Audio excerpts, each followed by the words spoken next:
ভুৱা online trading কৰি হাজাৰ হাজাৰ সাধাৰণ জনতা এতিয়া পৰিছে বিপদত। বিশেষকৈ YBI ফাণ্ড নামৰ এটা অনলাইন ট্ৰেডিঙৰ এপত ধন বিনিয়োগ কৰিছিল একাংশই। কিন্তু এতিয়া বিকল হৈ পৰিছে YBI ফাণ্ড ট্ৰেডিং এপটো। জমা হৈ থকা ধন উলিয়াব পৰা নাই বিনিয়োগকাৰীসকলে, যাৰ বাবে এতিয়া নিজৰ কষ্টৰ ধন হেৰুৱাই উপায়হীন হৈছে YBI ট্ৰেডিং কৰাসকলে। অসমত বহু ভুৱা প্ৰবঞ্চকে অনলাইন ট্ৰেডিং জৰিয়তে অসমৰ সাধাৰণ মানুহক টকাৰ প্ৰলোভন দি কোটি কোটি টকা লুণ্ঠন কৰি পলায়ন কৰিছে।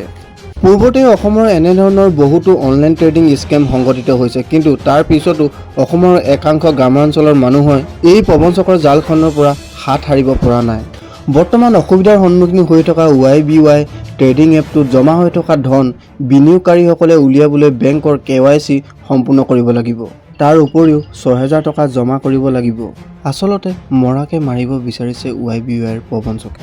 তাতে আকৌ KYC সম্পূৰ্ণ কৰাৰ সময় হেনো ১২ আগষ্টলৈ, নহ'লে আপোনাৰ বেংকৰ একাউণ্টটো ফ্ৰীজ হ'ব।